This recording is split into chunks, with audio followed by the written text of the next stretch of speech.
শিক্ষক নিয়োগ দুর্নীতি মামলায় নয়া মোড়, লিপস অ্যান্ড বাউন্সি ফেঁসে গেলেন অভিষেক ব্যানার্জি। অভিষেক ব্যানার্জিকে ফাঁসিয়ে দিয়েছেন কালীঘাটের কাকু ওরফে সুজয় কৃষ্ণ ভদ্র ওরফে ভদ্র কাকু। আর এবার একেবারে চরম পদক্ষেপ ইডির। এই মুহূর্তের সবচেয়ে বড় খবর, এবার লিপস অ্যান্ড বাউন্স সংস্থার সম্পত্তি বাজেয়াপ্ত করলো ইডি, এমনই কিন্তু খবর উঠে আসছে। লিপস অ্যান্ড বাউন্স সংস্থা অর্থাৎ অভিষেকের সংস্থাকে নিয়ে একেবারে চরম পদক্ষেপ ইডির। প্রাথমিকের শিক্ষক নিয়োগ দুর্নীতির তদন্ত মামলায় নয়া মোড়। মঙ্গলবার আদালতে ইডি জানিয়ে দিল এই দুর্নীতির সঙ্গে যোগ রয়েছে বলে অভিযোগ থাকা সংস্থা লিপস অ্যান্ড বাউন্স সংস্থার অধীনে থাকা 8টি সম্পত্তি বাজেয়াপ্ত করার প্রক্রিয়া শুরু হয়েছে। বিচারপতি অমৃতা সিনহা ইডি জানিয়েছে ওই সম্পত্তির মূল্য 7.5 কোটি টাকা। প্রসঙ্গত, লিপস অ্যান্ড বাউন্স সংস্থার সিইও পদে রয়েছেন তৃণমূলের সাধারণ সম্পাদক তথা ডায়মন্ড হারবারের সাংসদ অভিষেক বন্দ্যোপাধ্যায়। এর আগে ওই সংস্থার সঙ্গে যুক্ত সুজয় কৃষ্ণ ভদ্রকে গ্রেপ্তার করে ইডি, যাকে কালীঘাটের কাকু বলে উল্লেখ করেছিলেন শিক্ষক নিয়োগ দুর্নীতি মামলায় ধৃত তাপস মণ্ডল। এই মামলার প্রেক্ষিতেই অভিষেকের আয়ের উৎস জানতে চেয়েছিলেন বিচারপতি সিনহা। অল্প কথায় মুখবন্ধ খামে জবাব দিতে বলা হয়েছিল। গত 14ই ডিসেম্বর ইডির তরফে সেই জবাব জমা পড়ে হাইকোর্টে। অভিষেকের সংস্থা লিপস অ্যান্ড বাউন্স সংক্রান্ত বেশ কিছু তথ্য অনেক আগেই ইডিকে বিশদে জানাতে নির্দেশ দিয়েছিলেন বিচারপতি সিনহা।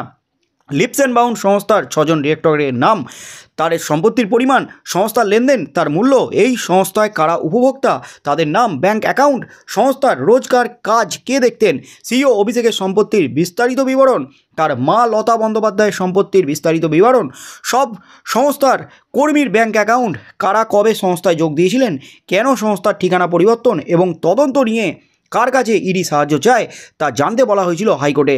এ বিষয়ে অভিষেকের কাছে নথি চাওয়া হলে কিছুদিন আগে ইডিকে তার সংস্থা সংক্রান্ত তথ্য জমা দিয়ে এসেছিলেন অভিষেক। তার প্রেক্ষিতেই মঙ্গলবার বিষয়টি আদালতে জানায় ইডি।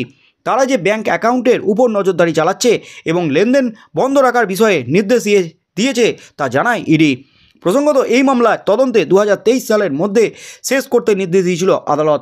31 ডিসেম্বর সেই সময়সীমা পার হয়ে গেলেও ইডি মঙ্গলবার আদালতে জানিয়েছে অনেক তথ্য হাতে এসে যাওয়ায় এখনও তদন্ত শেষ করা যায়নি। আদালতের কাছে আরও কিছুটা সময় চান ইডির আইনজীবী।